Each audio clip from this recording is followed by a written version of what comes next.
Where I'm talking with Hugh Andree. Hugh served in the army through the 80s and 90s, and when he left, he set up a recruitment company helping veterans into work. Recently, he set up We Served with the likes of Andy McNabb. We Served is a platform for UK veterans offering help with housing, recruitment, healthcare, and various other things. Hugh takes us through his military career, what it was like when he left, and what made him set up We Served. If you like this podcast or the previous ones, please consider buying me a coffee at buymeacoffee.com/Frankie'sPod. It just goes to help fund the software and the hosting.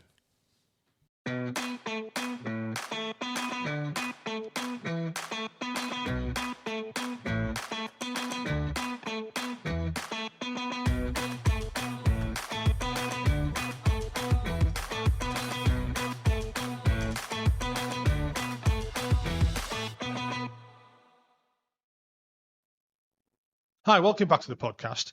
This evening I'm sat down and I'm talking to Hugh Andree.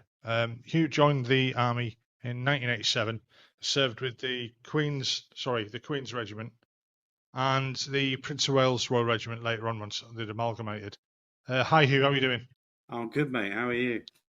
I'm brilliant. And again, like I said to everyone, thanks for coming on and sharing your story. You're very welcome. If it wasn't for people like yourself, I wouldn't be able to do it. Same 5 questions that I always ask everyone. Where did you grow up? What did you join the military for?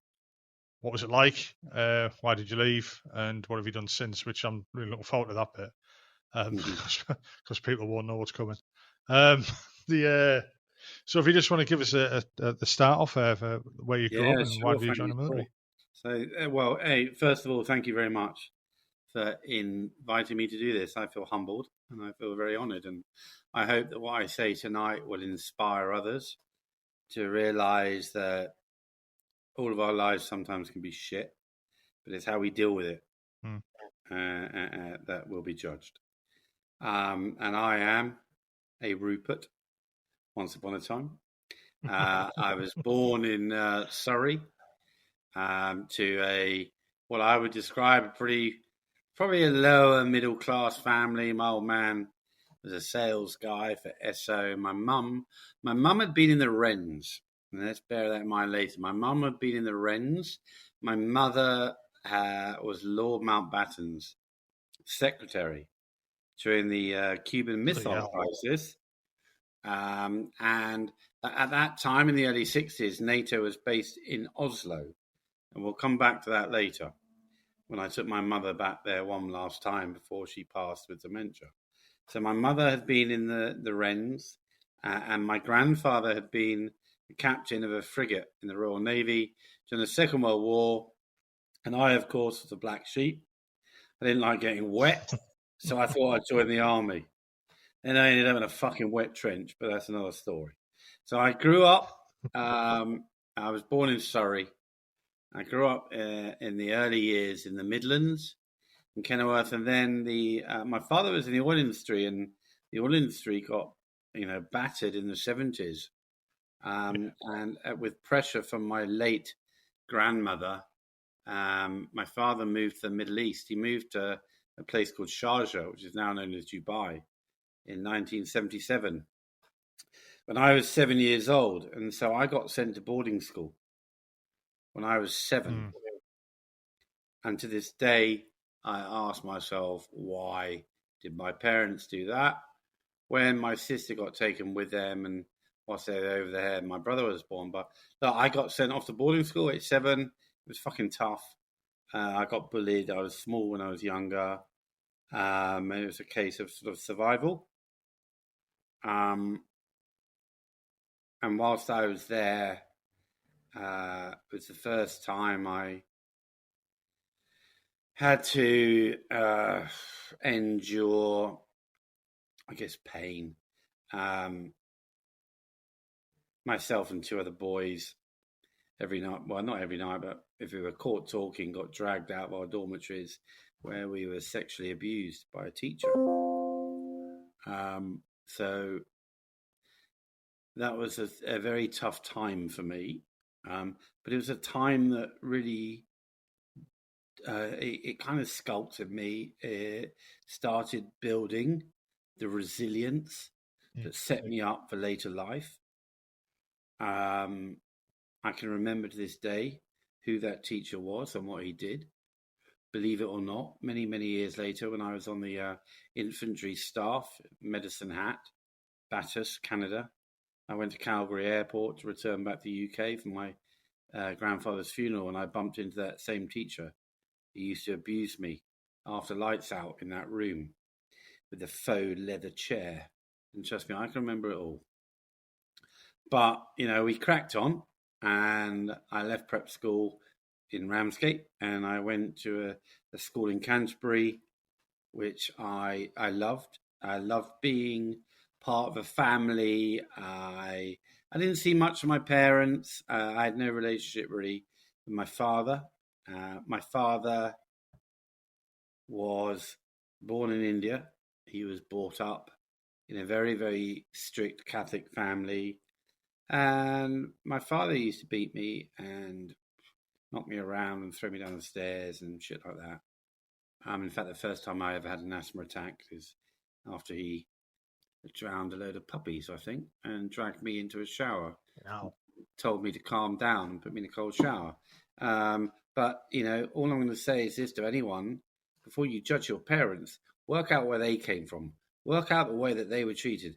My father was sent to boarding school age 4 in the Himalayas for one term of 9 months. He was emotionally raped as a 4-year-old. So how the fuck can you expect your parent to show you the love and care that they never received? Anyone out there, ask yourself that about your parents if you're in the same boat. So I went to school in Canterbury, had a really good time. I enjoyed that. But I was okay at school. What I didn't realise then was that I was very dyslexic. I was good at sport. I was good at music. I was average in the classroom, and I knew I had to work hard. I didn't pick things up quickly. Like the fucking letters on the pages moved. But back then in the 80s, they just thought I was kind of either lazy, thick, or a combination of both. But as I found out later in life, and I was 33, I was really dyslexic, as is my eldest daughter. But look, I got to the end of my school years, and I was privileged, right? I was privileged. My old man worked in the Middle East, and back then, their employers paid school fees. Without that, I wouldn't have gone. But my father's employer, my father's company, paid for me to go to a top school, and for that I am grateful. But when it came to leaving, I was going down that sort of road of getting in trouble. I kind of liked fighting. I was like a posh gob who didn't mind using his fists. And soldiers will tell you later, when I knocked other heavyweight soldiers out in the ring, I was the only Rupert who could fight. Etc. But don't forget, I've been playing rugby since I was 7 as well. But it was at that point, I looked round and I saw all my mates going off to university, doing other shit. And my mum, bless her, my late mother, took me aside and just says, "Hugh, you're good at sport, you're good at music, but you get on with other people. Why don't you go and join the military?" And I just went, "You've got to be fucking joking, Mum." Like, what? I'd rather stick pins in my bollocks than go and join the military. But one sunny afternoon in August, I was sat in the pub garden of the Miller's Arms in Canterbury with one of my best schoolmates, Angus Scott. His name will come back. And Angus was super bright. Like, he was really bright. He still is. I think he was going off to Oxford and Cambridge at the time. He said, "What are you fucking going to do?" And we had a load of beers. And we walked down Canterbury High Street, and I just thought, fuck it. Let's go into the careers office. And I signed up in the careers office in Canterbury. Back in the day when we had careers offices. And do you know why? And I'll put a shout out to the government. Get rid of online testing. Get rid of online recruitment. Okay, as the late, great General Sir Mike Jackson said to me a few years ago, we tried this in 1992. It didn't work. If you want people to join the armed forces, show them someone in a uniform. Show them someone that they aspire to be like. Yeah, totally at agree that with point, at 18, even though I was a posh gob, even though I was a Rupert, I aspired to be like this guy in front of me in his uniform, who was proud, straight talking, honest, strong, and brave. Fuck it. And I signed up that day. I mean, I've had a conversation with a guy called Tim Davies, ex flight instructor, fighter pilot, and he brought up a good point that, all this doing it, recruiting online and doing your tests online and stuff like that. And when he said it, I'd never even thought about it before.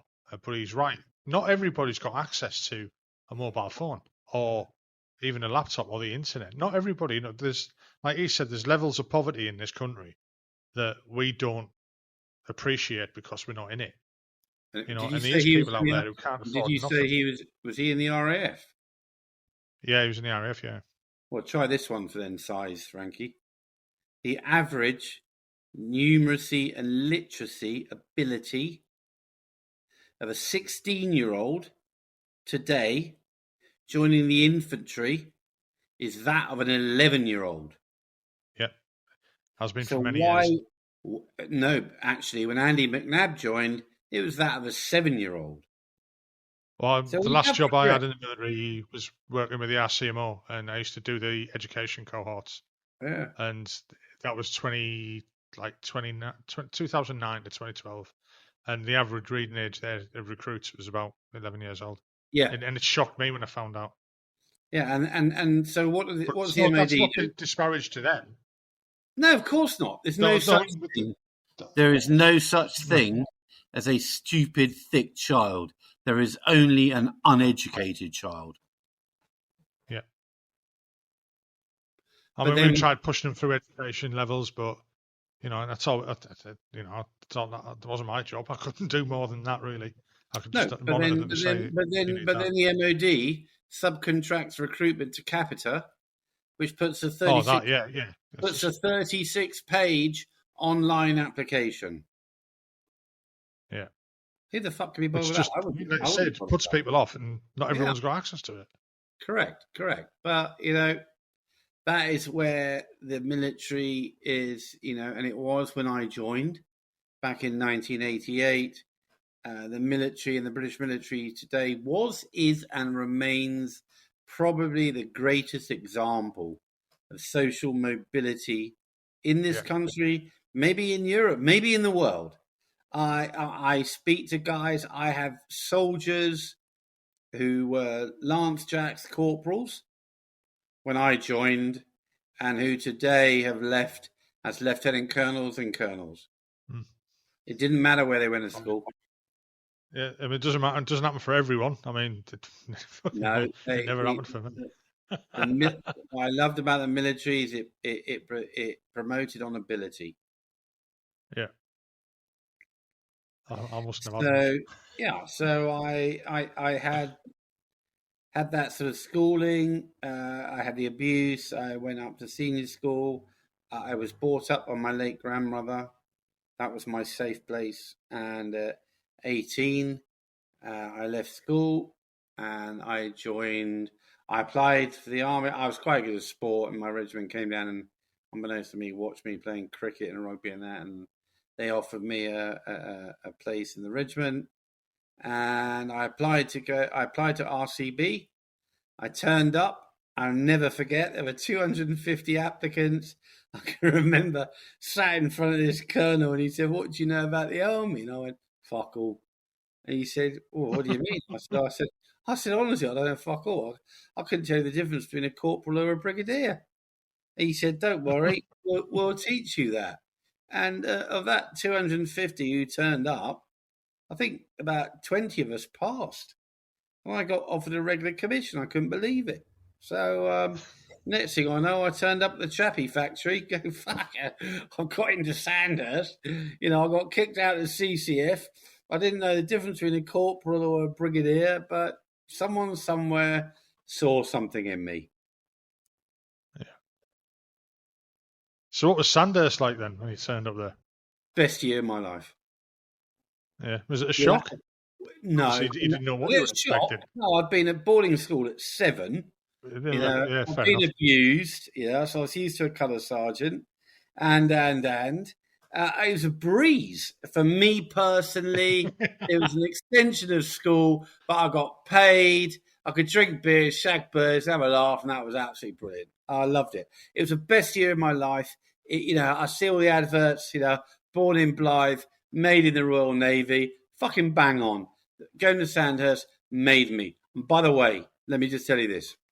I didn't change my habits because when I left Sandhurst and I passed out, I got given the award by our company commander, Major Simon Marriott of the 9th 12th Lancers. He said, Second Lieutenant Andree has given all the directing staff as much pleasure as Ranulph Fiennes did when he was here, because Second Lieutenant Andree now holds a joint record for restriction of privileges. I have 56 days. I had 56 days of restriction of privileges at Sandhurst for misbehaving. But you know what? They still pass me. And to this day, when I look at my staff, I look at employees, anyone, hey, you can be a naughty boy, you can be a bad boy. Is it character or is it general badness? And that's what I loved about Sandhurst. I loved it about Major Marriott. I loved it about the director staff. And, I bow down and salute the military because it takes naughty boys and girls, whether they're Ruperts or not, and it turns them into leaders. You fucking can't beat that. I must admit, the options for change in the 90s were the first round of 92 redundancies. Yeah. I had to turn up for every meeting because I met the criteria for it. But when the list came out, I wasn't on it. And the chief clerk at the time was like, I don't understand why you're not on it. And I was stood in front of his desk and he rang Manning and Records. And as it turned out, I didn't meet the criteria anymore because within my first, was that 7 years, I had 396 days of reckonable service.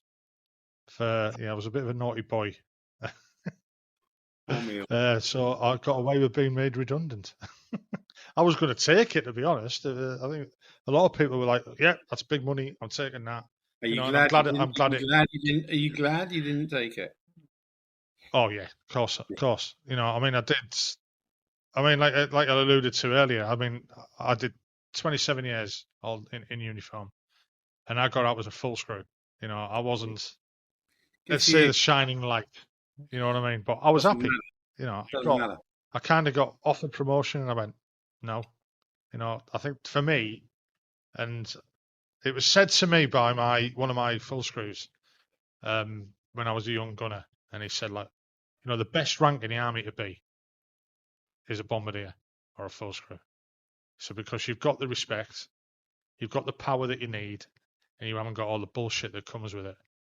And I kind of agree with him. I'd always agreed with him, and I was quite happy to be what I was, where I was. I didn't aspire to. I probably should have done. It made me pension a bit better. But I'm happy. I was happy. Money's happy, not everything. Thank you. That's all that matters. You're happy. Yeah, exactly. And I wouldn't say I had a wonderful career, but it was enjoyable.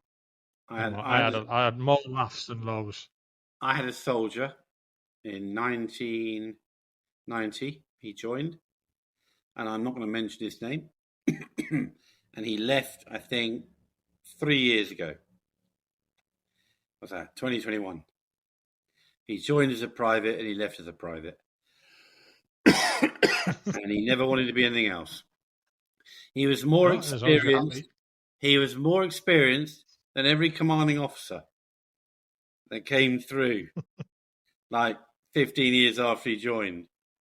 And I can remember the bloke saying to me, boss, he's a fucking knacker. He's in the bedding store. And I just said, guys. The bedding store appointment is a very, very important appointment. And they all looked at me and went, you're taking the piss, boss. You're taking the piss. I went, no, I'm not. Because if you fuckers didn't have clean sheets, every Friday, you'd all be soon complaining and whinging, right? They went, yeah, fair point. Yeah. You know, there's There's a jobs job there. for everyone. Yeah, there's a job for everyone. And sometimes, like, I mean, again, towards the end of my career, I was downgraded, so that didn't help. And I've always seen it. You know, you'd see the old grizzled full screw, the Lance Jack, or whatever, who'd been in 22 years, and he was in a, like you said, a bedding store, or worked in the training wing or whatever like that, and you'd think, oh god. But yeah, if he's doing that job, somebody else doesn't have to as well. So they're free to Yeah. go and do And you fucking what all be what whinging because it's you're needed to fucking do. all of your Yeah. sheets look like they fucking resemble a schoolboy's hanky. So fucking none of you lot fucking complain. So what was it like turning up at your battalion the first time then? Oh, it's fucking hilarious. I talked about it the other day. I got picked up from the square at Sandhurst the morning after our leavers ball. And I turned up at our battalion down in Tidworth, arrived there. Fucking no one there, apart from the duty banana. So I had a one weekend on my own. Okay, I've been built up. I'm arriving at my regiment. I'm going to meet my platoon sergeant. Blah, blah, blah. Yeah, no one there. So I turned up. There's no one there. And the reason being, Frankie, is because 4 weeks later I ended up on the streets of West Belfast. 4 weeks. Yeah. 4 weeks Wow, later, that's I was on the flash the streets bang, of innit? West Belfast, and before I got there, I had to go down to Lidenhythe and join my platoon. I got down there and I met my platoon sergeant, Sergeant Simon Bromwich, fucking legend, still one of my good friends today. And we went through Lidenhythe, and he just said, "Boss, keep your mouth shut. Listen," which for a change I did. And we did the last final exercise, which was the sort of, all fucking kicking off, petrol bombs, fucking baton rounds, IEDs, petrol bombs. Anyone who was there in Northern Ireland remember it all. And I survived. Yeah, and I can remember it coming over the net. Index, index, index. And the first thing I thought was, fuck me, I haven't been sacked. And I was so joyous that I hadn't been sacked at that point, because, by the way, 2 other subalterns and an ops officer had been. That was serious shit back in 1988, 89, going to Northern Ireland. I was so elated that I hadn't been sacked. I remember turning around to Sergeant Bromwich going, "Right, Sergeant Bromwich, great, we finished now, so what next?" And he said to me, "Sir, at this point, you fuck off with all the other Ruperts back to the officers' mess for tea and scones. And we, the senior NCOs and junior NCOs, do what we're paid to do, which is counting ammunition, sorting out kit and equipment, and doing admin." And to this day, Frankie, when I run a business and I think back to that, shut the fuck up, Hugh. You might be the CEO, but your head of IT, your head of HR, whatever they might be, they do what they do. So don't interfere. You appointed them. You back them, let them get on and do it, and fuck off back to the mess and have tea and buns with the rest of the Ruperts. That's a good way of thinking about it. I mean, did you have a lot of, obviously when you rocked up there, you were of the opinion that I've got to listen to my platoon sergeant, I've got to listen to my corporals. Yeah, 100%. I've had subbies come in who were quite the opposite, and yeah, 100%. they didn't last long. No, 100%. Yeah, they really didn't last long. No, 100%. And look, I'm dyslexic. I have ADHD. I have CPTSD. Yeah, and I can waffle. But I do know this, that we have 2 eyes and 2 ears and 1 mouth. And I know when it's time to shut up and listen. And then I listen to my platoon sergeant, and I listen to my full screws, and I listen to my lance jacks. I listen to my toms, because most of them had more experience on active service than I did. And so I learned a lot from them. I really did. It was an absolute fucking privilege and an honour to command and lead British soldiers. And I did it on 5 separate occasions on live operations. And look, my missus is a very, very successful businesswoman. She's earned more money than most of us can think about. And she still says to me, "What's your biggest success?" And I always say my biggest success was taking my boys on operations and bringing them all home. Pure and simple. That's all I give a fuck about. And that is why it is what I do today. And we'll come on to that later. But everything I do now is about the blokes, the girls. It's about looking after our community. And it's actually, for me, it's fucking redemption. It's those boys, Simon Bromwich, Jerry Pickers, Terry Webb, John Wright, Johnny Moffat, Rico, fucking all of them. It gave me redemption. And they really made me who I am. And everything I do now is for them and all of those who follow. That's a good way of saying it. It's a good way of thinking about it as well. You know, I'm sat here feeling quite humbled by you saying that about your men that you led but looked up to, if you know what I mean. If that's a I good still explanation. do. I still do. And one of my full screws was an usher at my wedding. And we'll come on to We Served. And I'm proud, privileged, and humbled to say that 6 of my original platoon in 1989 have personally invested their own money in We Served. I mean, we'll come on to that in a bit because I need to ask about that as well. I've seen it online and I was like, right, I need to know a bit more about that. So what was your first tour of Belfast like then? Was it eventful or? Baptism of fire. Baptism of fire, but I loved it. I enjoyed it. I love going to war. I love battle. I loved operations. When you've been abused as a child, when you have no self-respect, no self-esteem, as my other half said to me the other day, "Hugh, you're fucking weird. You're like most normal people run away from danger, but you run towards it." I went, "Yeah, I know. I have done all my life. Jumped out of planes, joined the army as General Sir Mike Jackson, God bless him, legend. I praise you, and I'm humbled by you." As he said, we signed a contract of unlimited liability, right? And who the fuck in their right minds? Who in their right minds, Frankie, signs a contract of unlimited liability where you're prepared to die and you get paid jack shit? But we did. You did. All the guys and girls listening did, right? Because we're the fucking idiots who run towards danger. We don't run away from it. And the world needs idiots like us. And again, and going back, the recruiting the wrong. I wouldn't say they're recruiting the wrong people now because I've met, I've recently, I spent a long time not wanting anything to do with the military at all, with either reunions or anything like that.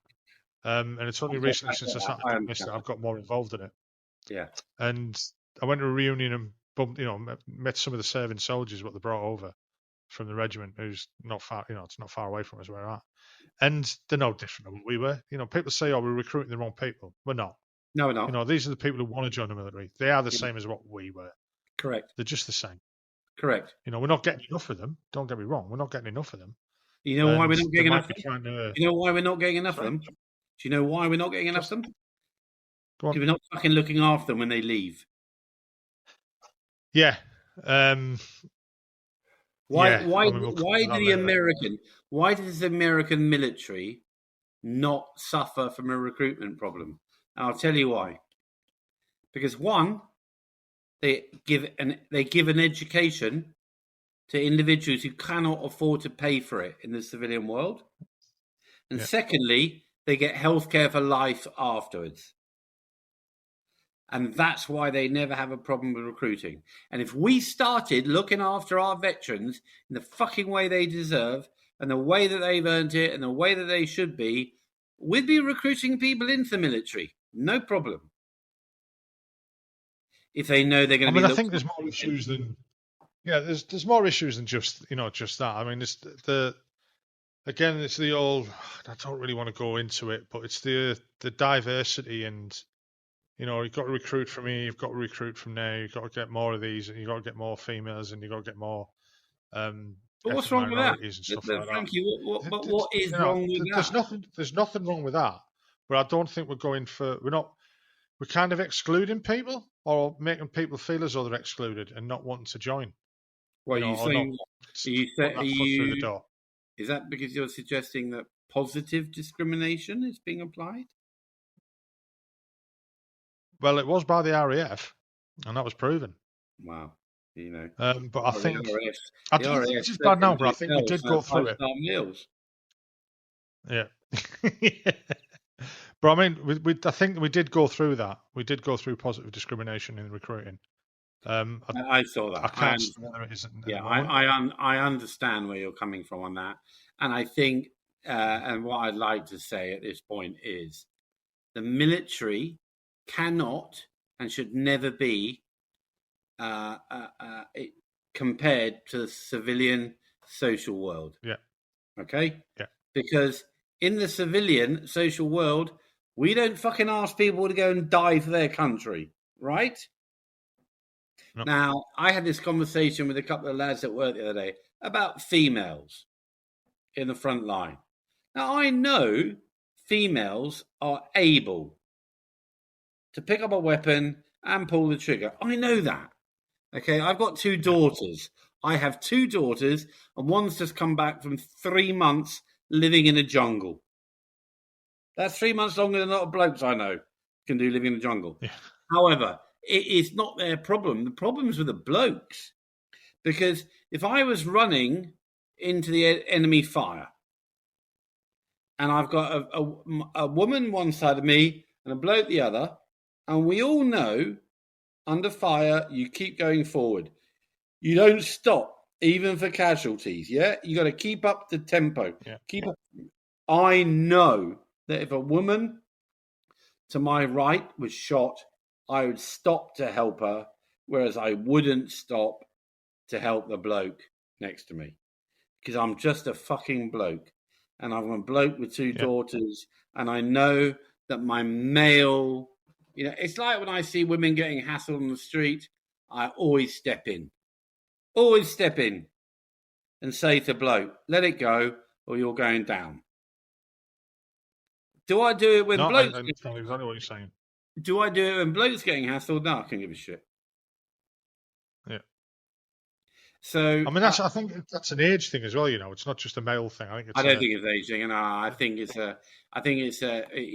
a Mars from...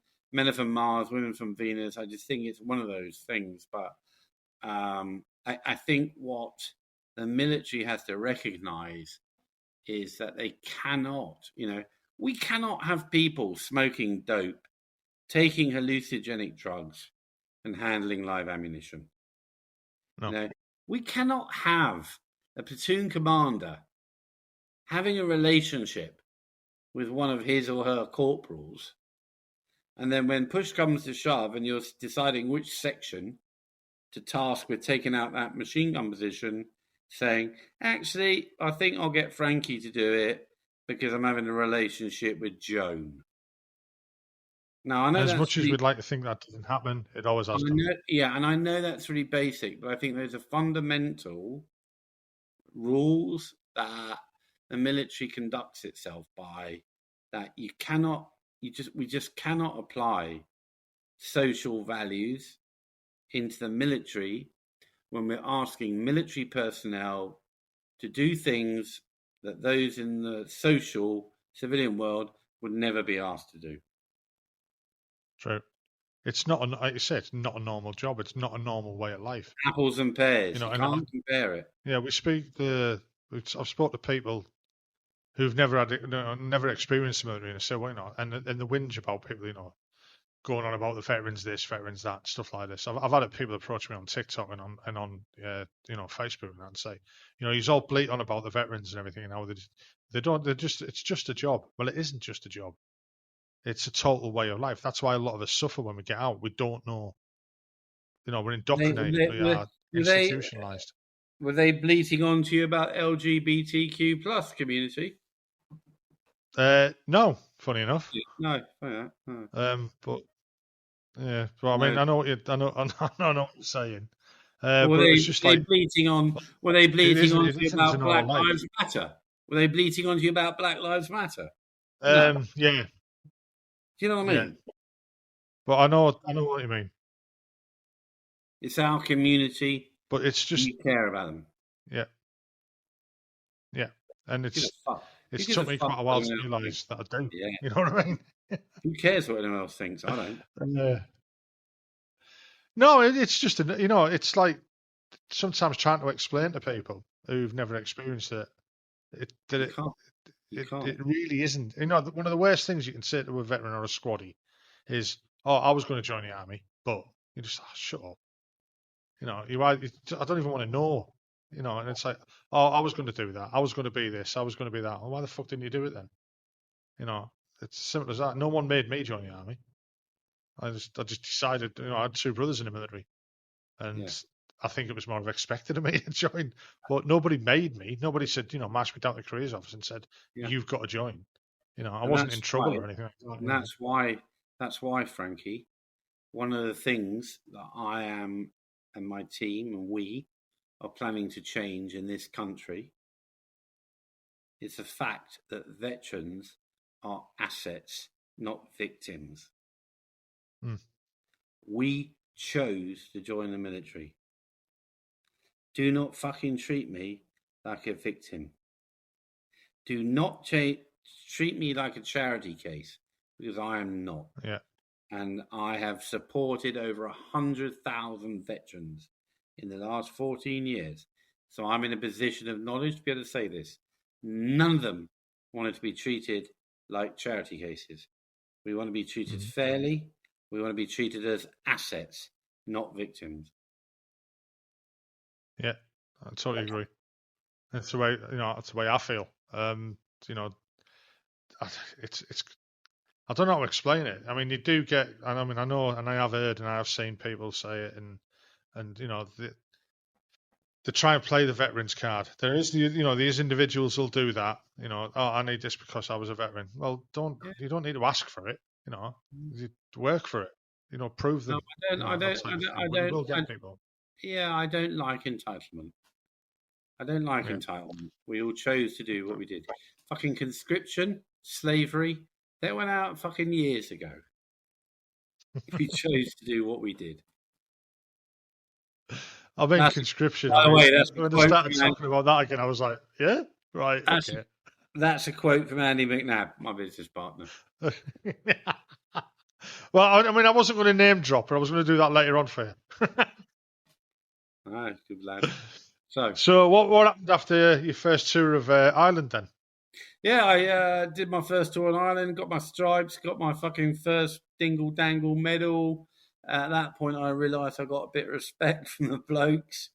Not as much respect, though, when I got in a boxing ring. I was always a rugby player, and I always liked scrap. And I got in a boxing ring in Germany, and for the first time, I was with first platoon the Queen's Regiment. Brilliant boxing regiment. Rupert had not won a fight in 5 years. I got in the ring and I knocked a soldier out in 45 seconds. Now, after that, I had respect. It's stupid.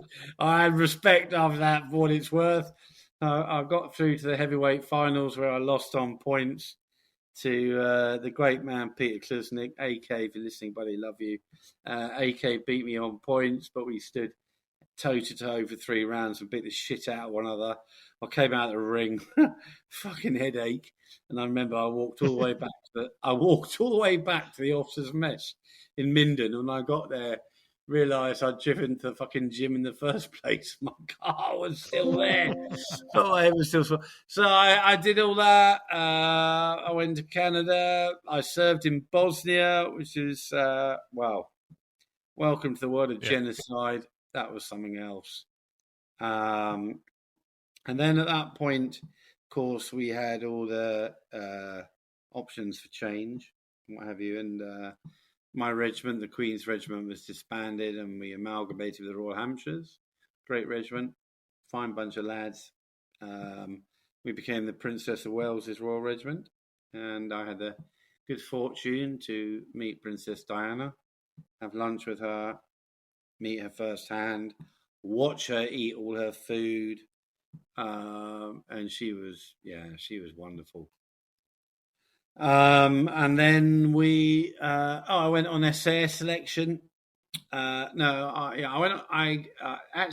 on SAS selection the first time in about '94, and I got given 4 weeks to get fit. Which anyone knows selection bullshit.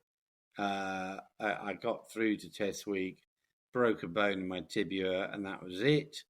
But I seem to have done well enough for the commanding officer at Hereford and the chief instructor to go, he's all right, get him back. We want him back. So I went off and learned Arabic in Beaconsfield.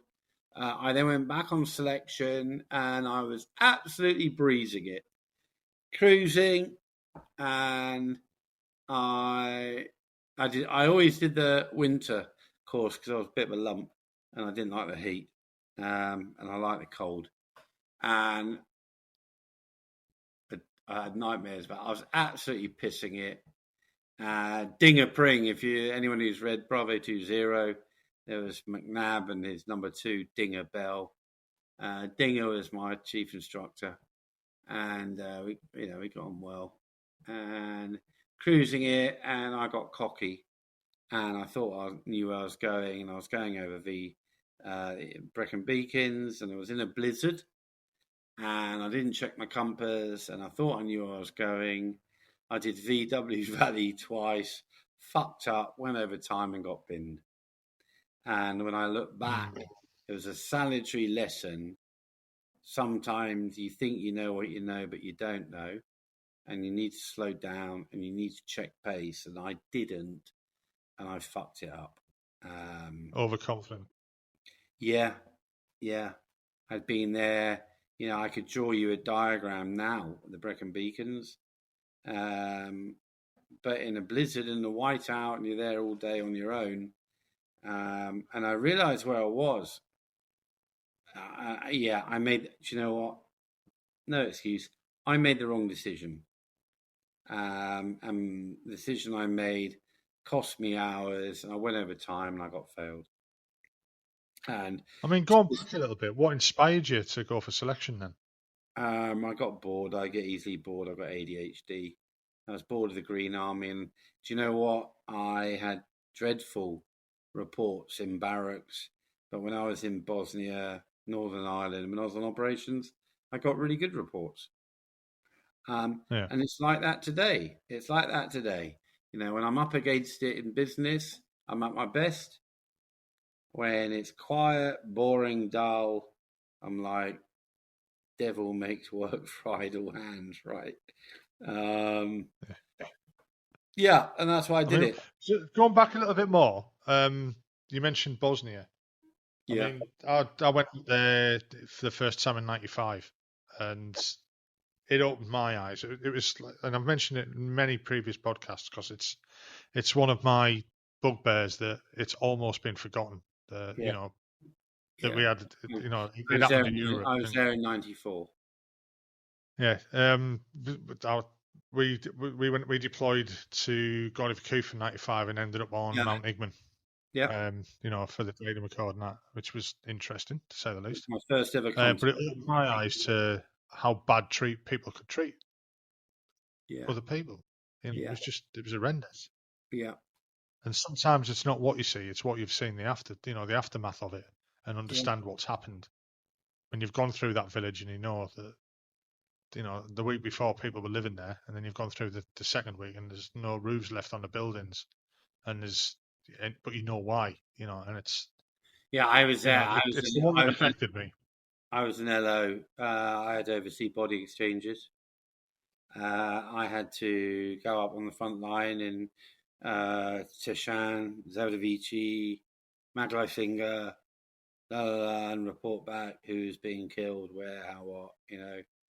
It's fucking brutal. Really, it was brutal, as you know. And and I hear all about the Ukraine now and what's going on in Israel, and we witnessed a genocide. It was a pure and simple Yeah. genocide. And you know what? Last summer, my eldest daughter, went to Sarajevo, and she went to the museum, and she rang me up and she said, "Dad, did you seriously witness and experience that?" Yeah.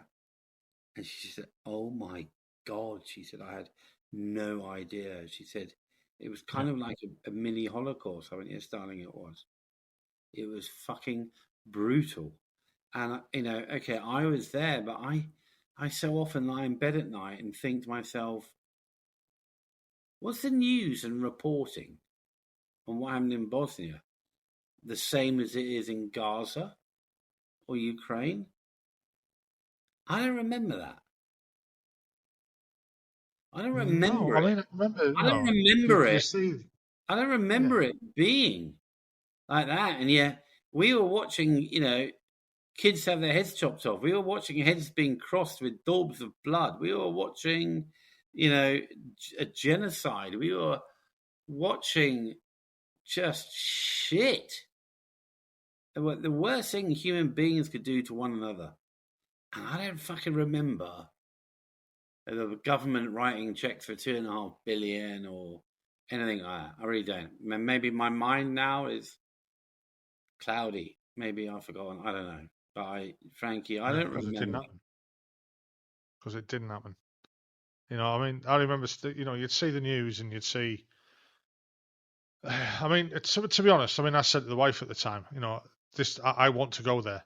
This is the only place I think we should actually go and do anything. But you got there and you felt quite ineffectual that the UN couldn't really do anything. No. I mean, don't get me wrong, the UN did good things. There was lots of humanitarian stuff happened, and I've seen that firsthand because I was working with medics.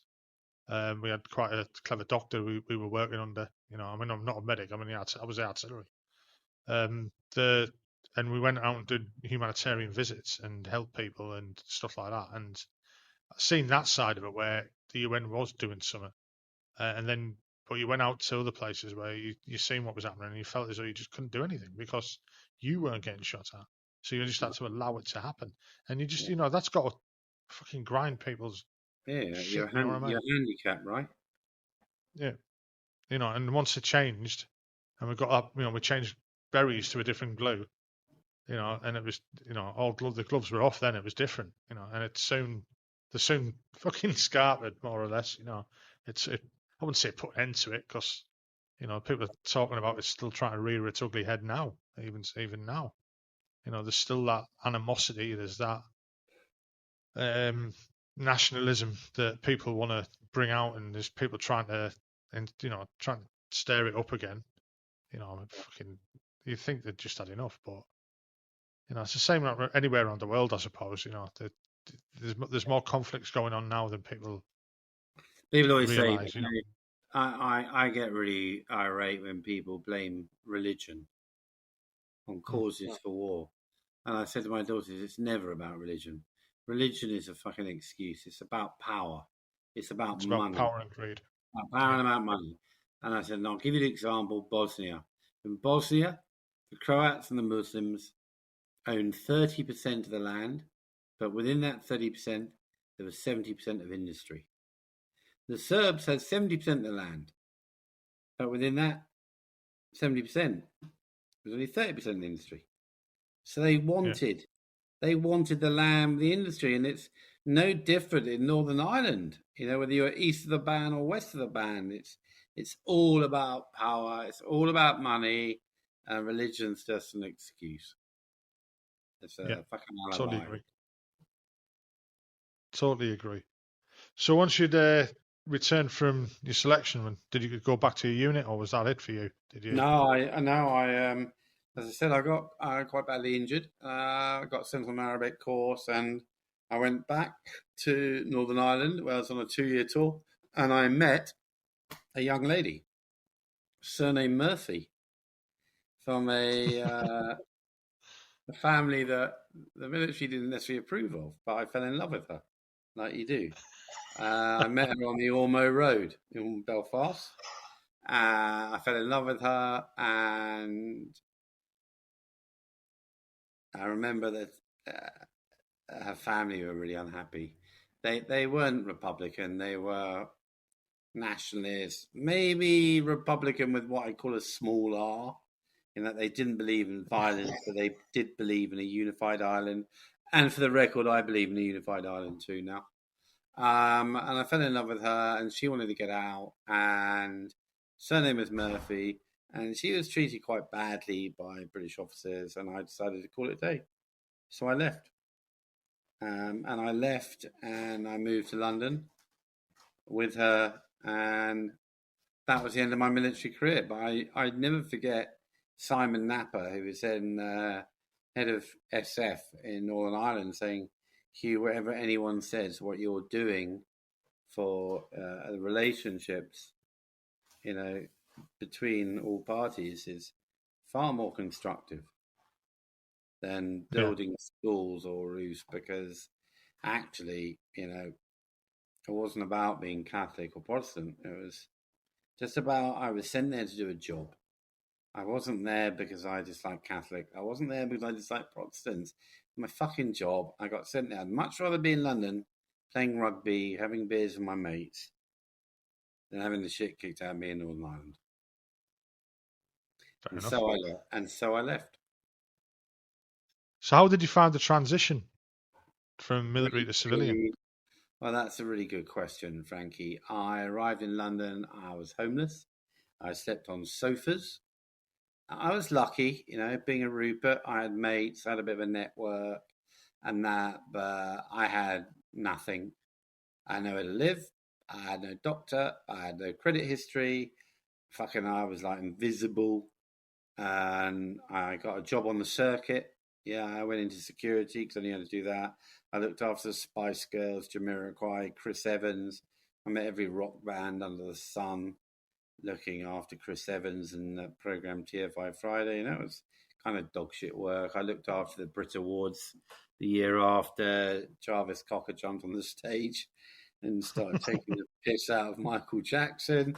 Security firm got done. So I did that sort of stuff. And at the same time, my entrepreneurial spirit came out. I thought, look, I'm going to earn some money here. So I set up a painting and decorating business. And I sort of started networking around my mates, and I started getting more and more work. And the next thing I employed two guys, and we were like painting and decorating posh gobs gaffs around London. That's right. It's a bit different, isn't it? Yeah. Did you find did you right? Here's a question for you then. I mean, you're in recruiting, and I was too embarrassed. You're probably better placed. I was too embarrassed. You're probably the question I've got for you is that, like I said, I mean, you're quite well placed to answer this. I think is the transition from military to civilian. The help from the military, is it enough? I don't think it is, but I don't know what the answer is either. I don't think the guys are given enough help. Can I ask? I will ask you a question.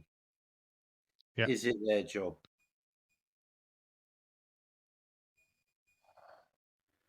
Good question. I believe it is. There's a duty of care. Okay. My transition was like, go on gardening leave, off you go, off you pop, type of thing. My last 4 months was sat in a quarter, waiting to get out. And mine was the same. There's the front gate. I drove out the gate of Omagh on a Friday, and that was it. Goodbye. But I would say to you, and I would urge you to consider how under-resourced and underfunded the military is right now. Yeah. And so how can you expect them? And was then. And was then. Yeah, I mean... How can they look after 20,000 men and women who leave every year? I think I have an answer, by the way, Frankie. But what I'm saying is I'm not sure it's the MOD's job, because I don't believe they have the resources, funding, or indeed ability. How can you ask a brigadier who's never been a civilian or a corporal or a sergeant to give you advice on being a civilian? Yeah, they can't. You can't. They can give you what's written down in front of them, No, what they need to do, but it's not the right. they need Yeah, to be, they need to accept the fact that they can't and then reach out into the community, people like you, people like me, and say, can you help us? Because veterans should look after veterans, certainly not politicians. no. But I think veterans look after veterans. Let's just go back to first principle. If you're a private soldier and you want to become a sergeant or a corporal or a lance jack, what have you got in your platoon or troop who can advise you and you can aspire to be? You got fucking lance jacks, full screws, and sergeants, right?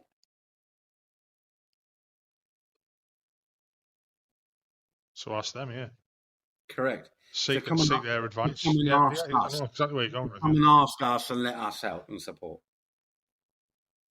Yeah, I mean, I suppose that's like leading on to We Served as well, isn't it? No, that's all Yeah, part of that. 100%. So spin it forward a bit. I fell into recruitment. I found jobs for bankers, and I learned, as my partner says, the craft of recruitment.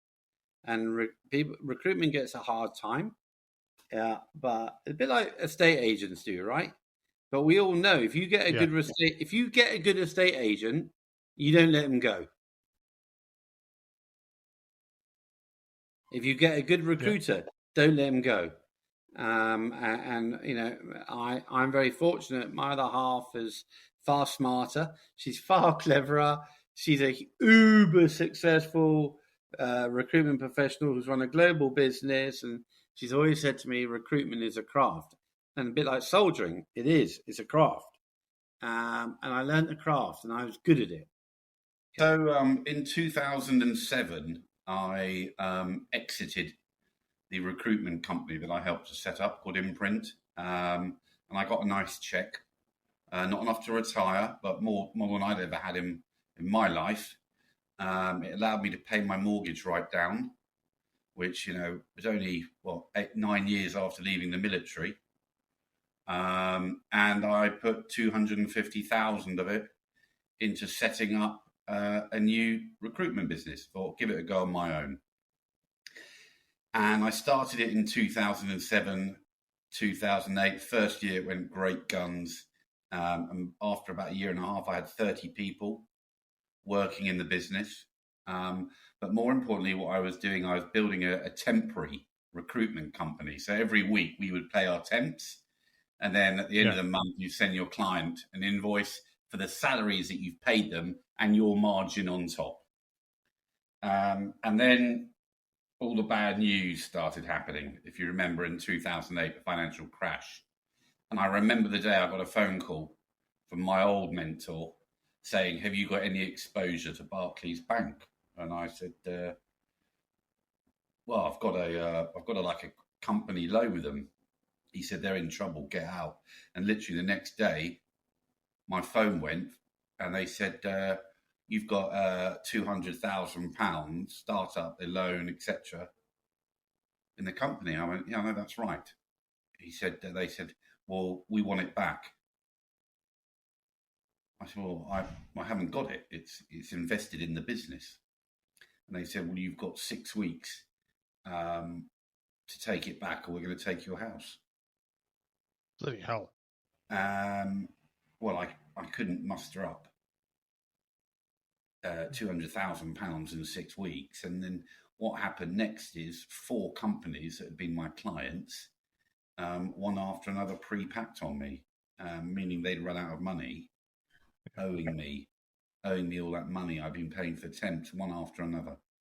And so 4 companies went bust, owing me £254,000. At the same time that Barclays said, "You've got 6 weeks to find 200,000." And during that period, I got a phone call from my brother who said, Hugh, bit of bad news with reference to Dad. And I said, what's happened to Dad? He said, he's been put in prison in Saudi Arabia. I said, what? He said, he was going to someone's house and had some homemade wine in the back of his car, and he got pulled over by the religious police. And he's been sentenced to 3 years in prison and 300 lashes. That's mind-blowing, isn't it? This made the global. This was in the news globally. You've only got to Google my father's name, Hugh Andree. You'll see it everywhere. And the sad thing was as well that that year, my late mother, who was only 64, I had to put her into a home with Alzheimer's. So I had the business go under, thanks to the bank calling back 200,000. These others owing me 254,000.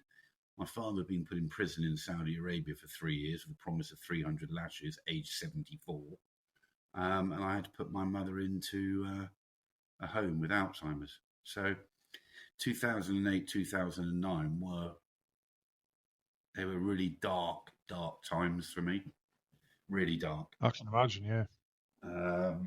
And on top of that, in 2010, my marriage ended. That sort of finished it off. So I had a couple of years which were really, really tough, soul searching. But, and I don't mind admitting there were times, especially one August bank holiday, and I basically self-medicated all weekend. And looked out the window of this by now tiny little flat I was living on the 6th floor. And I just thought it'd be easier to jump. But I just, something just triggered me to look round, and I saw the pictures of my 2 little girls on the mantelpiece, and I just thought, fuck that. No. Where we come from, you get back on your horse and you go again. And, as we said, I've literally had a real strong word with myself. I had some good friends, but I just decided, sod it, you got to go again, right? You just got to go again. And that's what I did. I thought I need to get out the sort of rat race piece and what have you. As it happened, I got invited on a bike ride for this new charity that was setting up. I thought it's going to be like a bimble round Salisbury Plain. We ended up having to cycle to Paris. That near killed me. And that small charity was called Help for Heroes. Wow. It was on the bike ride to Paris.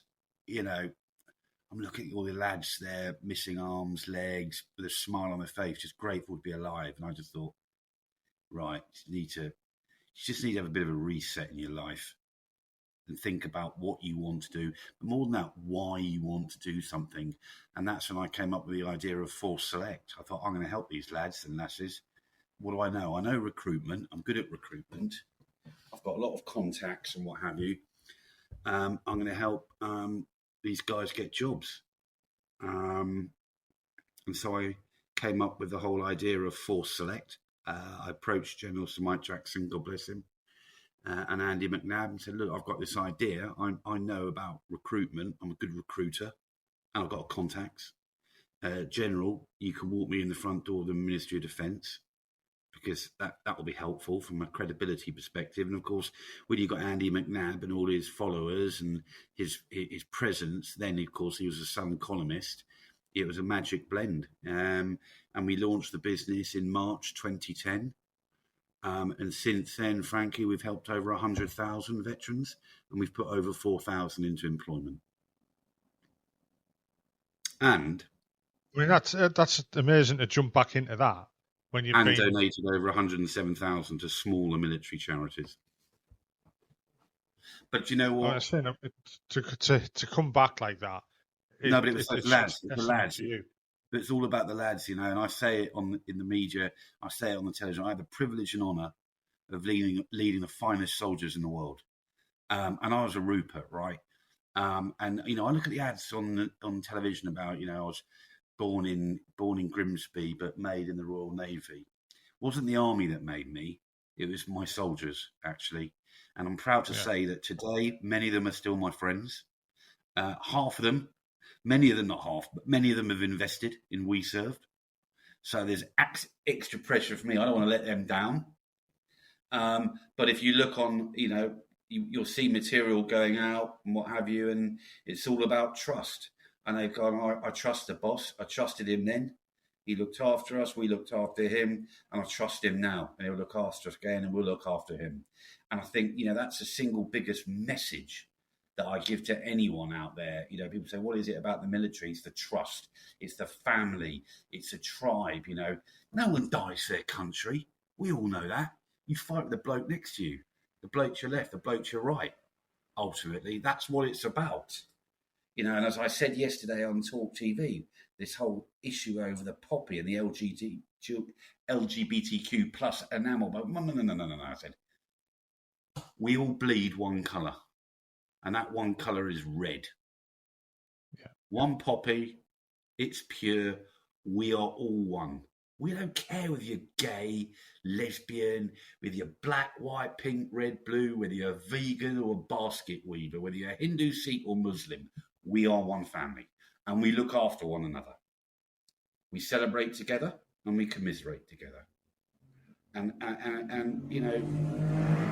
Britain and the population need to understand that about us, that we look after our own. And that is exactly what I try to do at Force Select. And it's exactly why I'm launching We Served on Monday. Yeah. Because veterans need to look after veterans. Because who the fuck else will, right? True. I mean, a lot of people are just said, I've seen things come and go. Promises from governments, previous governments, this government. Well, that remains to be seen. But you're right. The only people who understand us are us, other veterans. And some people may scoff that. I mean, the thing about the poppy, you're right. It's just, if people want to wear whatever they want to wear, I'm all right with that. But don't tell me that I need to invest in it or respect it. I wear my poppy. It's red. It's personal. You can wear whatever you want, but don't try and force it onto me or get me to change my values about what I think about it. No, I can't force the people to change theirs. Pure. It's pure. Pure. It's not broken. Leave it alone.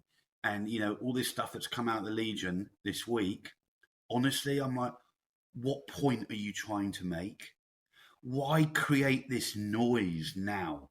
Because it's divisive and ultimately it creates anger. We don't want that. This is a time when all of us remember in our own ways, right? There's no right, no wrong. We remember the fallen, all of the fallen together.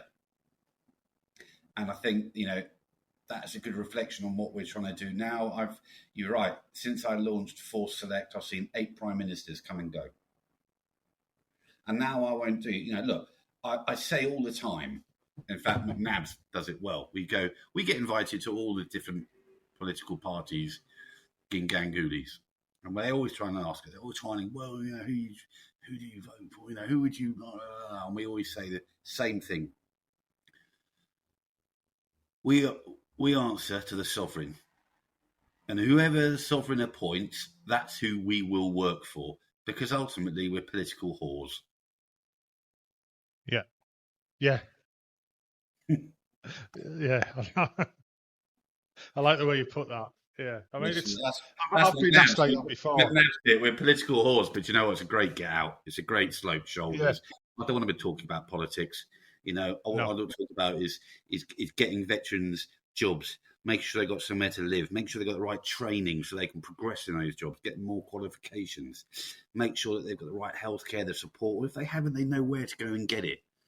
And on top of that, of course, we're looking for. I hate the word discount, defence discount service. Discount, not cheap. We're going to be introducing rewards and benefits. Right. That's a reward for your service. It's a benefit that you've earned from signing that contract of unlimited liability. That's a strong word, unlimited liability, and people who don't understand it won't get it. And I've been asked that by younger people. What do they mean by that? And I just said my answer to them was, if you don't understand it, I'm not going to explain it to you. It's. I get asked that, Frankie, and do you know what my answer is? My answer is you need to understand that all of us who join the armed forces are a little bit mad. And they go, really? Why? I said, well, because normal people run away from danger. Those of us who sign up and join, we run towards danger. But the world needs people who run towards danger, and it keeps the others safe. And they go, so if you don't mind running towards danger, go and join the armed forces. But if you're sane, sensible, and normal, don't. If you're slightly mad, get in there. Yeah. And we'll make sure you're fully mad by the end of it. It changed my life, and in fact, it was as I said, it was the soldiers that I had the privilege to lead and command who really changed me and made a mark on me. All the way that weekend in that flat, when I was having some pretty dark black dog sort of thoughts, I thought about them. I looked at my daughters, and nah, you got to go again, son. Go again. Pull yourself up. Stop boozing, and that's not going to help. We all know that. And that's kind of, what I've had to do. It hasn't been easy. There's always challenges. But I love what I'm doing, and I'm looking forward to this next chapter of We Served. I mean, about the mental health side there. Nearly everyone I've spoke to on this podcast at some point has suffered it. And I'd probably say about 95% of the people I've interviewed have suffered mental health anguish or problems since they left the military. Myself, I have through different reasons. They were brought on by personal stuff, the end of a marriage and stuff like that. But also it stemmed back from, service as well. I found it, it only happened to me recently. I hung around for a long time thinking there was nothing wrong and doing weird things like turning almost into a recluse. But obviously your self-medication is beer, which is not a good medicine to administer yourself. I'm quite good at it. I've had plenty of practice. Yeah, I think we all have. And I try and explain to people, and I had my regular check-in with a doctor this morning, but I'm on the up courage. I have CPTSD, but that comes from abuse as a child. It wasn't from the military. The CPTSD I have had, I've carried all my life. I have slight ADHD, and actually part of that made it easier for me. It made it easier for me to go into the armed forces. I didn't really put any sort of value on my own life. I had pride in what I did, but I wasn't afraid of, copping it or anything like that. And I'm told that is a lot to do with if you're abused as a child.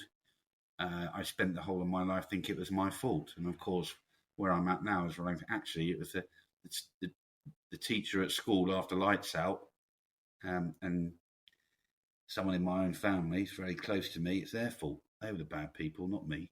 I was only 7 years old, 8 years old, 9 years old, 10 years old. Stopped when I was about 10, 11. And I've spent my whole life going, it's my fault. I'm not worthy, etc., etc. And I'm still having counselling. But what I've learned, and my message to anyone who's listening is, fucking talk.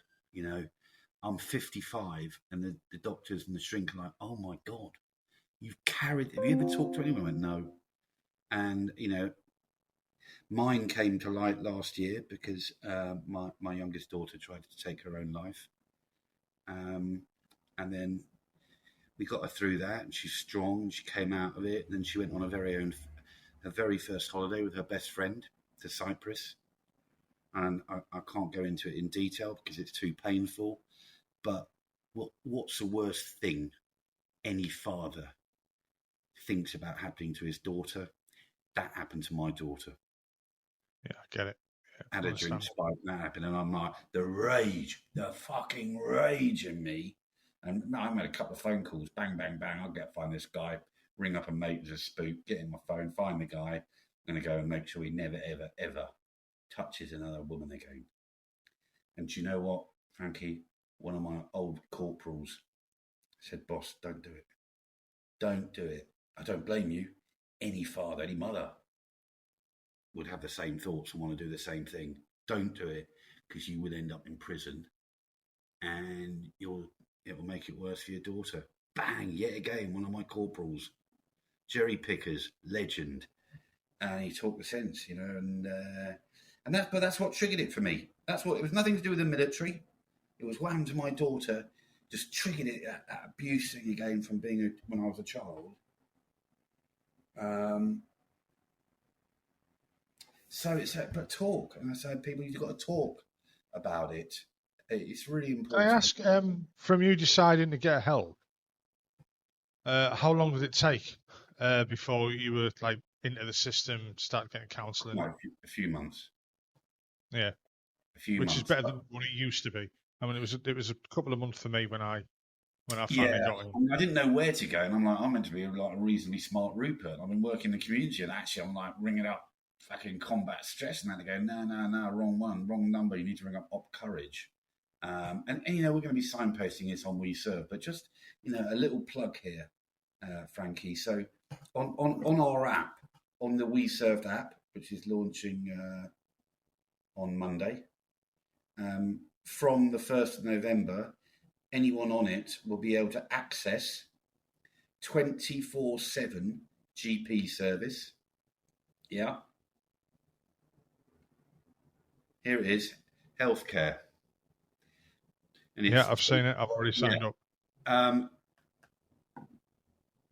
It's 24/7 GP. There's online physio. There's 6 mental health sessions a year included, etc. £4.99 a month. Now, on last Saturday, I woke up in the morning, reached my morning meds. I take some in the morning, some in the evening. I went, oh, shit, I'd run out. Like bad admin, I'd run out. I started like feeling anxious and go, oh, my God. The doctors ain't going to be open until Monday. For some reason, I still got on my bicycle, cycled up to GP surgery, closed. And I could feel that sort of anxiety and that panic, because I won't be able to get an appointment on Monday or Tuesday or Wednesday. And I suddenly went, whoa, 24/7 GP. So sure enough, I rang them up. Mate, 15 minutes later, I had an appointment. 10 minutes later, I saw a doctor. 10 minutes after that, I got a prescription emailed to me, and I went to Boots. I went, do you know what? That is worth £4.99 a month. That's less than a pint. Yeah. I mean, there'll be some people who'll be thinking, well, shouldn't I just be getting all this for free? Why am I paying for it? Because there are not enough doctors, not enough nurses, all the above. We know why. Yeah. We know why. But I mean, for me, there's something I read recently. I can't remember where it was, but it stuck in my mind that if people sign up for associations and charities and stuff like that, they don't put any value into it because it's free, if you know what I mean. If you're paying a small subscription, you tend to, for example, I know that's not really a good analogy, but the software I use for the podcasts, I pay for it monthly.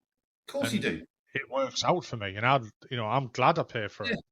Do you pay for Spotify? I'm invested in it. Yeah, and you pay for Spotify, and you pay for Netflix, you pay for your broadband. The blokes who go quibble, oh, should I have to pay for it? This is life. You ain't in the military anymore. Yeah. Okay, this is real life. But you're getting it for £4.99 a month. All of that. And if you don't use it, that's up to you. But you can take out a bit more. And by the way, it's your choice. No one's making you. But know, and I know, Sir Stuart Road, Laws Rose, ex-M&S, I listened to a podcast of his, and he said something which made me think, free has no value. Yeah. I thought, yeah. And then I thought, free is what charity does, yeah? And I ain't a charity case. I might have my issues, but I'm an asset. I'm not a victim. I don't want free. And I certainly don't want I'm not a charity case. So who actually came up with the idea for it then? Was it yourself or was it like a group of yours? It's a guy called Charlie Clark and myself.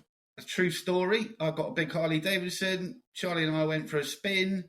I got distracted at the petrol pump and I put diesel into my petrol motorbike. And I was like, oh no, we conked out around the corner. I went, oh no, because the Harley doesn't have different sizes like you do in cars. And there's sort of different pumps. I got distracted. So I had to call out someone who comes and they drain your tank and refill. They put some chemical in and it's fine. And at that very point, Charlie and I were sitting by the roadside and he pulled out Charlie's next car softer, got a few bob, bags with Coots, and he took out his new Coots card and went, oh, look, I've got my new card. I can get into restaurants, I can get football match tickets, I can get all sorts of shit like this. He said, why? What? He said, why do you think I got this card? I went, well, because you got loads of money, Charlie. He went, absolutely. He said, but lots of people got lots of money. We need something like this for veterans. We need it for our guardsmen. We need it for our sappers, our toms, etc. Something like that. I went, yeah, that's a good idea.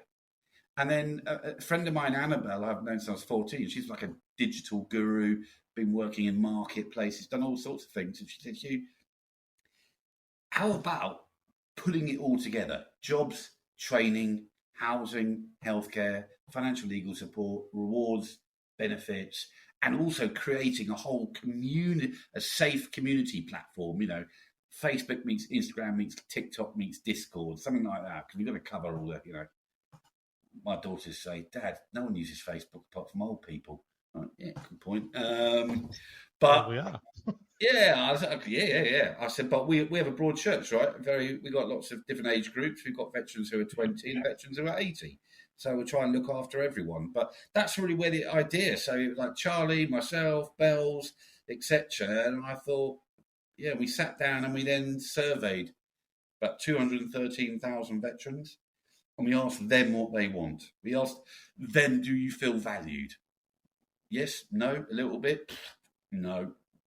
What's important to you? They said, well, employment's important, healthcare, housing, benefits, saving money, especially cost of living crisis. And we just started putting it together. And it's been 15 long months. We've invested so far nearly £500,000 into it, and we'll probably put another 2 million behind it. So, nothing's free in life, right? Everything costs money. People need to understand that when you have an app, if you buy something, an in-app purchase, Google and Apple take 30% of that purchase price. Yeah. Yeah. The more people download, the more it costs us. So, it's right back to nothing in life is free, right? I mean, I used to say a few years ago to my daughters, nothing's free, girls. I said at some point they'll be charging us for the air we breathe. And then Sadiq Khan bought in the bloody ULEV charge. I was right. I'm quite happy with that because there's all these really nice cars that people can't drive in London. They're all heading north. Cheaply, a bicycle and a motorbike, so I'm all right. I bought a Jag 2 years ago. I should have waited till somebody was selling one in London. I'd have got it cheaper. Yeah, 100%. So, here we go. So, fairly anxious. My shrink was asking me this morning, how are you feeling? I went, honestly, fucking stressed. That's stressed and quite anxious, but that's to be expected because 15 months of work is going to start on Monday, when we start the launch. And, we're not expecting to go boom like that. I keep saying to people, it's like a restaurant. You hear about a new restaurant, you go and taste it, you like the food, you tell your friends, and then a few more people go and a few more people. So much like your podcast will be, people get to hear about it. And then we'll put it on our platform and someone will flick it onto another platform and it just grows, right? It just grows. As long as you're giving good products, good services, but most importantly, you're listening to your members, or for us, we're listening to the veterans, what we call members on the platform, it's the membership platform. We're listening to our members and we'll continually be asking them, What do you want? What do you like? What don't you like? What are we getting wrong? I say to the team, the only way we will be able to judge our success going forward is by what our members say. I mean, I noticed when I was on the website last week that it stated that the apps were available to download and register with. I did that straight away. It was a very easy. I'm not saying this because I'm trying to plug it for you, or make people, sway people. But I just found it was quite an easy process. Downloaded straight off off the Play Store. It's only in a beta. I mean, obviously it's still beta version, but it goes live on Monday, and there'll be more stuff on it. Not a lot more. What we're going to be doing next is building the whole employment piece, but that's a 3-4 month build. I've got to go and buy a piece of software that costs $40,000.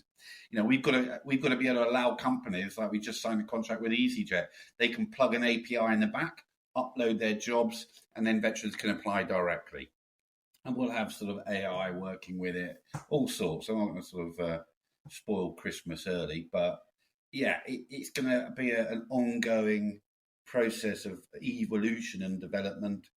It certainly won't be perfect when we launch, and neither should it be, really, because we want our members to tell us how to perfect it.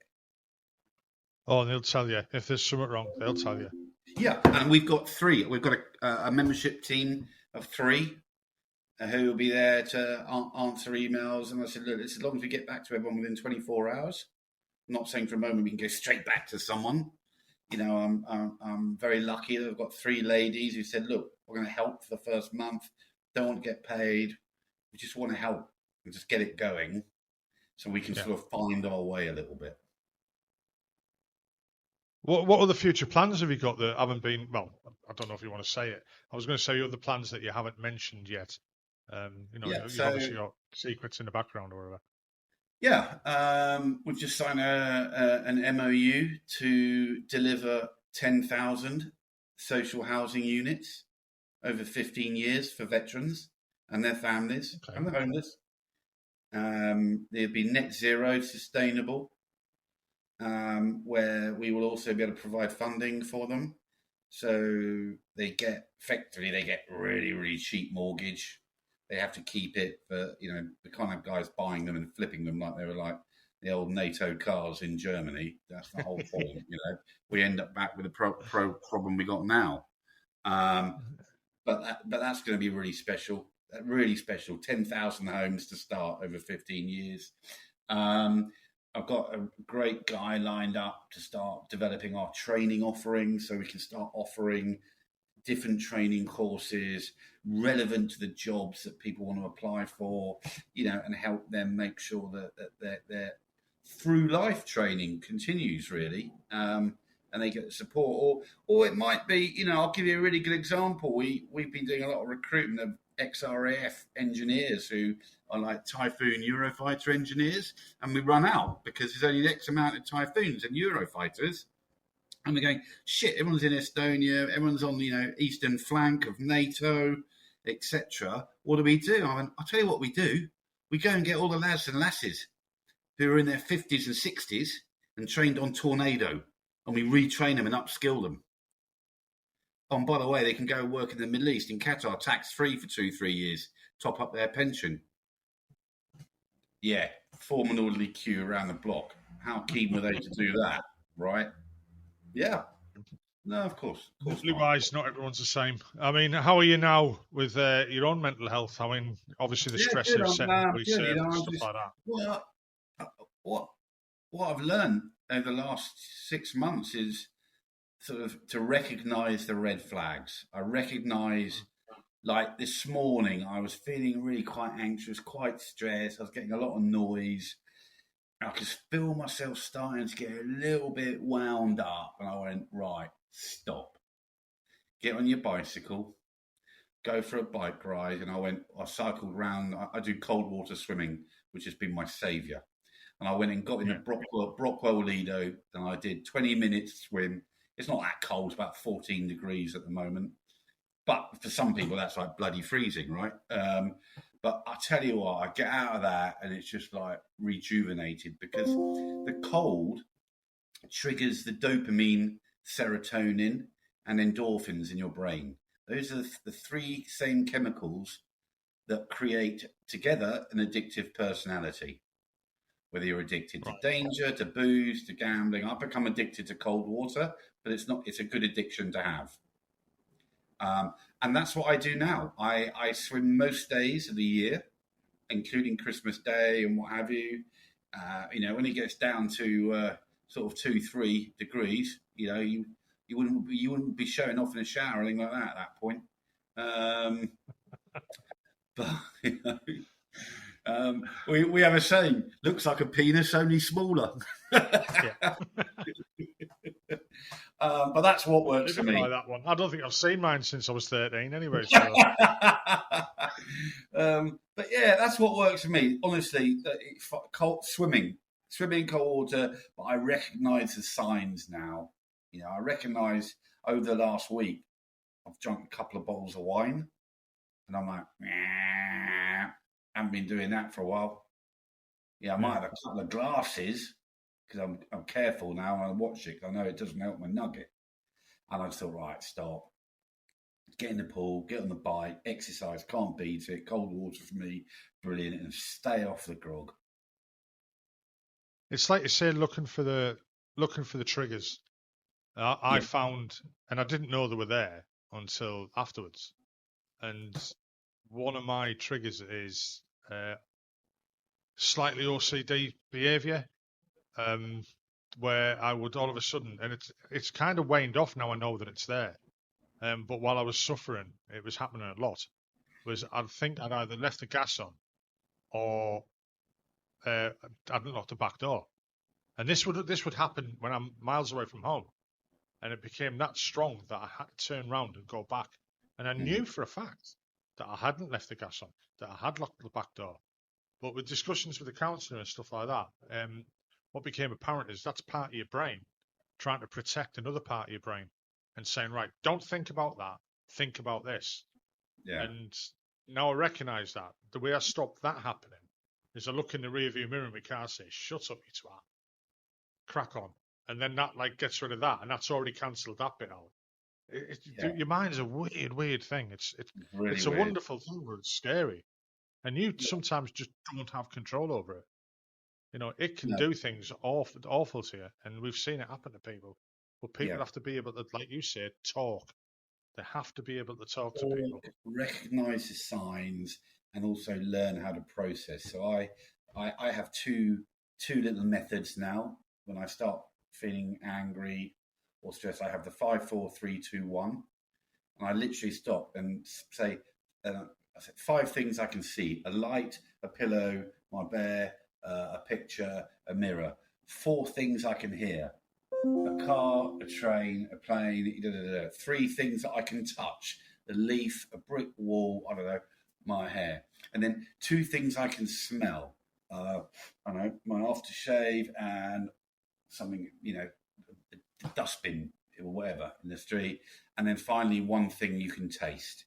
If you go through that 5, 4, 3, 2, 1, because your brain's focusing on it, it takes you away from what was winding you up and what was stressing you. And the second little method is called the calm place. So I love going to the island of Fuerteventura. There's a little seaside village there called Cotillo. It's a sort of surfer's mecca.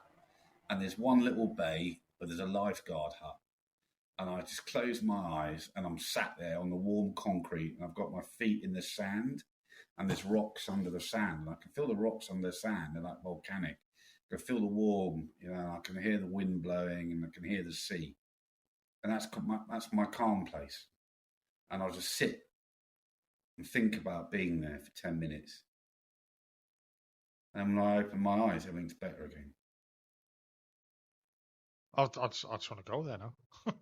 Yeah, it's great. I'm going on holiday. Yeah. Well, Hugh, I'd like to thank you for coming on and sharing the rest of your story. You're very welcome. I know you've got your own stuff to do, and it's getting on a bit. I'll get this patched in with the first half, and we'll get out as a one, hopefully this weekend. Sure. If not at the beginning of the next week. Yeah. To coincide. Again, thanks for coming on. It's I wish you all the best with We Served. I mean, one thing I haven't asked, and I probably should do, in case anyone's listening to this. Yeah. You've said about people investing, becoming, investing in shareholding or whatever. Yeah. Do you just want to give a quick 5 minutes on that, so we can explain it to people? Yeah, first of all, if you want to invest, it's a minimum £50. And you go onto our webpage at we-serve.com, and there's a link through to Crowdcube. It's a bit onerous, Frankie, to be honest. You get asked a load of questions. A lot of the guys got pissed off. I can't be arsed with it. But we produced a video, which is a bit of a crib sheet, really. Tells what answers to give. But you go, you got like 8 questions. They're pretty obvious, Are you going to put all your... It's done... It's regulated by the Financial Services Authority. It's to make sure people know what they're doing. That I always say, gamble what you can afford to lose. Right now, for some people it's 50, for some people it's $5,000, for some it's $1,000, whatever. But go to our homepage, follow it through. If you can get through that little exam, if you don't, you can do it again 24 hours later, and then bang, you can put in as little as 50 quid. And we've raised just over 80,000 so far. And we've got more on the way. Our target's 100, and then it'll be going public.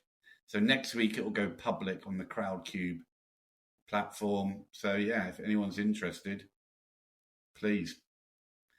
Yeah, I mean, when I put this out, I'll put links in the notes for the show, on the show notes, or you want to say it, of for the website and for that as well. And we'll see if anyone responds. Yeah, and if they've got any questions, we have an email, ask us at we-serve.com. Well, I wish you the best of luck with it, Hugh. And again, thank you for coming on, sharing your story. I'm sorry it broke over into two lumps. That's all right. It'll probably look a bit disjointed. It'll sound fine because no one's going to see the differences, the different backdrop, the different colours. Whiskers and a bit. You're a pro, Frankie. You're a pro. And if you're in South London, if you're in South London at all, come and have a brew. Yeah, will do.